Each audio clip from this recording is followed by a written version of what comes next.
Hello everyone, welcome to my YouTube channel. Today in this video we will see the important terms in the heat load estimation.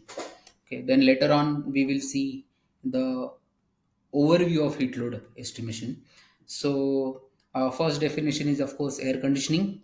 Air conditioning is the process to maintain the desired temperature, humidity, air velocity and air quality. Okay, then next definition is dry bulb temperature. The dry bulb temperature is the temperature of the air measured by a thermometer freely exposed to the air but shielded from radiation, meaning the temperature which we measure should be measured in a shade. It should not be exposed to the sunshine. Clear? So next definition is wet bulb temperature. The wet bulb temperature is the temperature read by a thermometer covered in cloth which has been soaked in water at ambient temperature and exposed to current of rapidly moving air. So wet bulb temperature basically measures the temperature of water which is getting evaporated. The next definition is dew point temperature. The dew point temperature is the temperature at which water vapor in moist air starts condensing when it's cooled. Okay, so when the dew start forming, that temperature is called. Next is daily range. Daily range is the average difference between the high and low dry bulb temperatures for a 24-hour period on a design day. Okay, what is design day? That we will see later. Now, relative humidity. Relative humidity is the ratio of the partial pressure of water vapor in the air to the saturation pressure of water vapor at the same temperature and pressure. It is expressed as a percentage. So you all know we say 60% relative humidity, 70% relative humidity. So it is always expressed as a percentage. Then humidity ratio. Humidity ratio W or a mixing ratio of a given moist air sample is defined as the ratio of mass of water vapor to the mass of dry air in the sample. Next term is haze. Haze is a light mist caused by particles of water or dust in the air, which prevents you from seeing distant objects clearly. Haze often forms in hot weather. Then next is design day. A design day is defined as a day on which the dry and wet bulb temperatures are peaking simultaneously. A day when there is a little or no haze in the air to reduce the solar heat. All of the internal loads are normal. For a 20-degree north latitude, that is India, design day is taken as 23rd July and 21st May or 21st August and 20th April. So 23rd July and 21st May basically experiences same climatic condition from outdoor design of view. Similarly, on 24th August and 28th April, the outdoor design conditions, climates are similar. Okay, so what is outdoor design conditions? Outdoor design condition basically are outside atmospheric temperature and the relative humidity. So outdoor design condition for load calculation should be selected from location specific climate data where we are going to design the air conditioning system.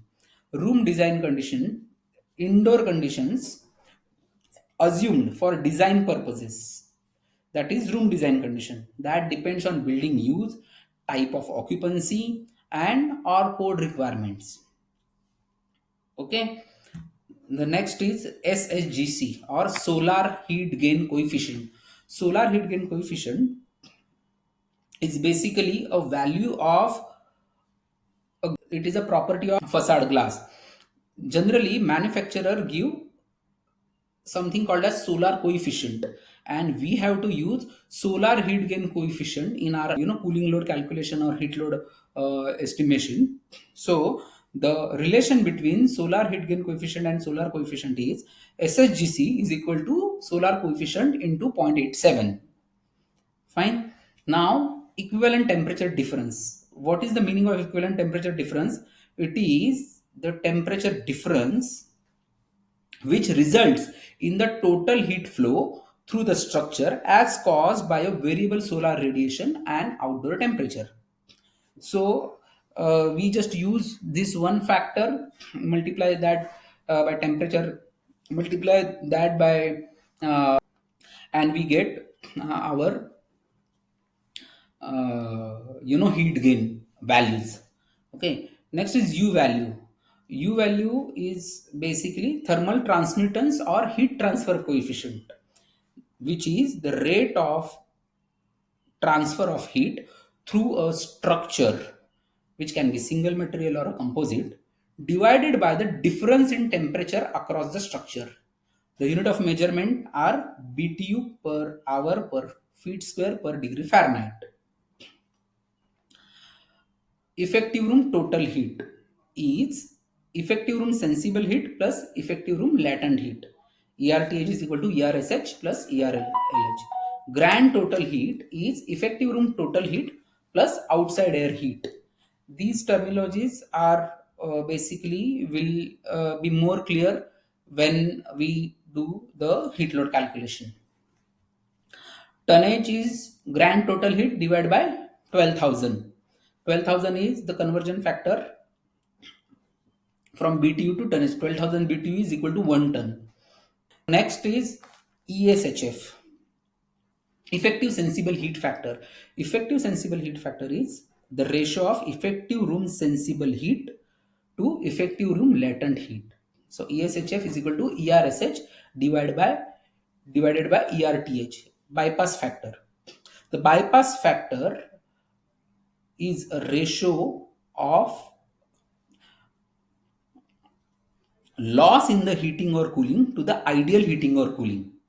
So it's a measure of how much air bypasses a coil without being heated or cooled by it. So of course in a cooling coil, there will be gaps and some of the air will not come in contact with the cooling coil. It will bypass the cooling coil without being heated or cooled by it. That bypassed air divided by total air is bypass factor.